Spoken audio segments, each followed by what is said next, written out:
This is News Talk 95.1 FM, 790 AM KFYO. We are broadcasting from the Thacker Jewelry Studios, custom jewelry, engagement rings, and more at thackerjewelry.com. We're going to jump right over to the phones, and we've got the Car Pro Jerry Reynolds on line one. How are you doing today, Jerry? Doing good, guys. How's everything there? Terrific. Good. Terrific. Now, I'm telling you, so as far as sports cars are concerned, Yes. what you're driving today is like the Texas sports car. I tell you what, this truck. Every time I have one of these, and they're pretty rare in the press fleet. I only get one every few years, but this 2019 F-150 Raptor is just such an incredible truck. I mean, it's huge. Pictures don't do this truck justice on how big it is, and everybody thinks it's just a dressed up regular F-150, but it's not. It's much wider than a regular F-150. In fact, if you look closely, on each corner of this truck, there are little marker lights. And that's because the truck is wide enough that the Department of Transportation says you got to put marker lights on it like an 18-wheeler. I mean, it's just a huge, huge truck. This truck is really built for off-roading. The surprising part of this truck is how well it drives just on the freeway and around town and stuff. I mean, it really does ride and drive really well. But if you want to go off-road, it is just incredibly capable. I don't know that there's anything you could do to get this truck stuck anywhere. One feature that they added for 2019 the first time, it's called Trail Control, and it's on the dash. And it will control the speed of the truck in the very lowest gear in four-wheel drive, and you operate it just like you operate your cruise control, where you set the speed up and set the speed down. But it'll operate this way up to 20 miles per hour. So if you're going up to a really steep hill somewhere or coming down a really steep hill, you can use your fingers and use the cruise control, and this truck will maintain its speed, whether going up or down. And that's a new feature, and if you're really serious into off-roading, that's one that people are going to really appreciate. Yeah, and actually, this one has a really nice color to it. I'm not an Aggie fan or anything, but that burgundy kind of color is really nice on that truck. Yeah, they call it ruby red. The most popular color is a blue color that's new for 2019. That's kind of the hot color right now. The other thing that's sort of amazing about this truck, and a lot of people complain about this, but typically I find they haven't driven this truck. Everybody says big beastie truck like this needs a V8 under the hood. Well, this has got a six-cylinder EcoBoost, and Ford modified their typical 3.5 EcoBoost engine.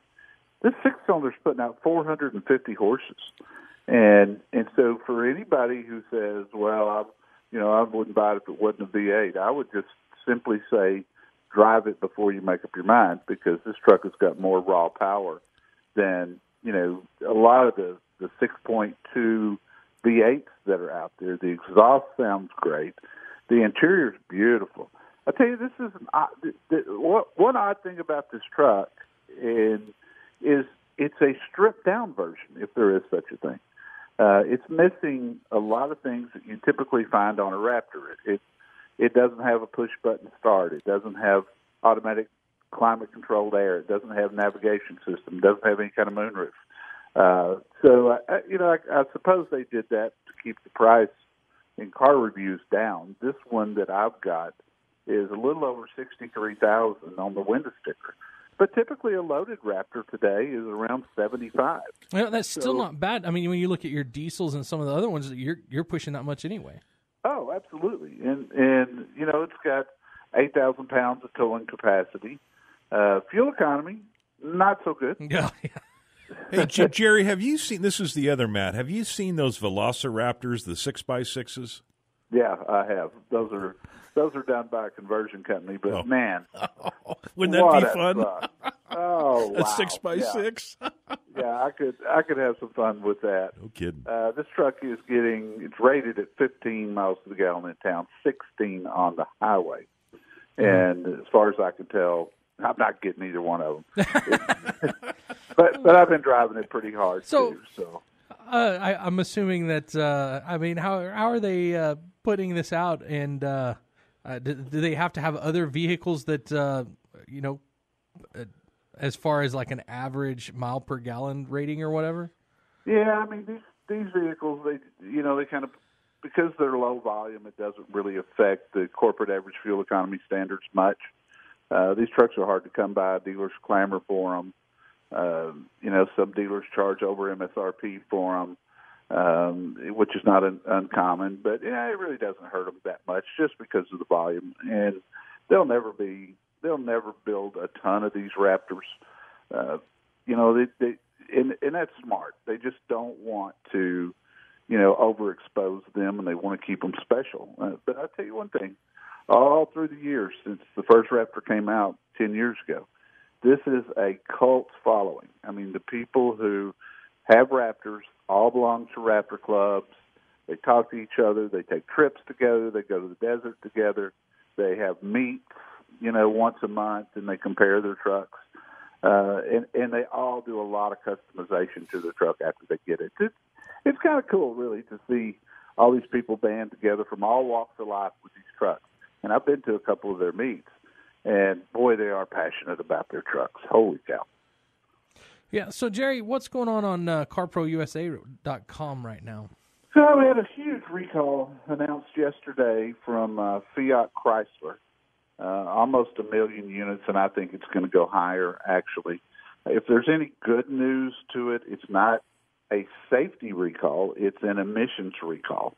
Chrysler, it all started with their EcoDiesel half-ton truck when they got accused of cheating on emissions, and then the EPA started really looking at them, and now they found that some of their older vehicles have got some issues, too. Dodge Journey, Chrysler 200, Jeep Compass, and Patriot. We've got all the information there. This recall is going to take a long time to complete because of the parts and because the labor involved in this. This is changing out a catalytic converter, which is never an easy thing to do, and it is time-consuming. Well, and don't get me wrong. I understand that, getting parts and everything, but with it not being a safety issue, I mean, how long has it been since they've been working on the Ho Takata airbags, and I don't think they've still got them all done yet, have they? Oh, God, no. But we've got, and that list continues to grow. That right now, I think the number set somewhere around 40 million that is still not fixed, and that is a deadly issue. Yeah. In fact, at the website, I've got a story that we've been following for a couple of weeks that generated out of Dallas on CBS about a counterfeit airbag death.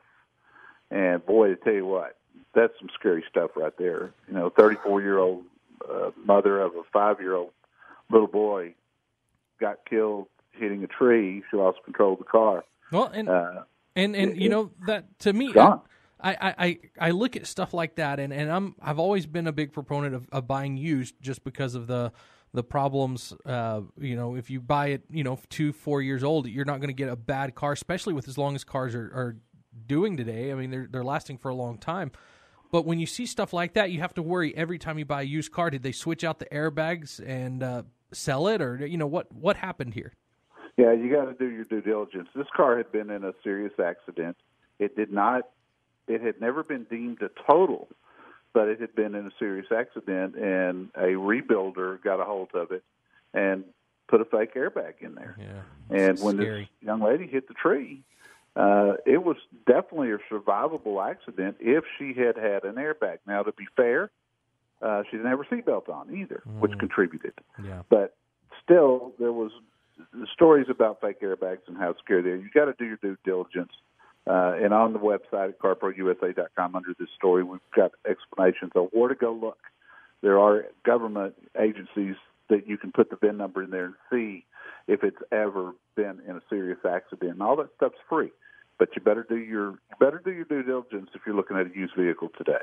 All right. Well, Jerry, we're running out of time. Thanks yes, for coming on. Car Pro Jerry Reynolds. Also, go to CarProUSA.com to check out all of the stuff we've been talking about today. Also, listen on Saturday from 11 to 1. And I'm telling you, Jerry, I'll tell you, you're one of the most entertaining people on the radio, whether I'm interested in a car or not at the time. I love to listen to you on the radio, 11 to 1, right here on KFYO. Thanks, Jerry. You have a great day. You too. All right, bye.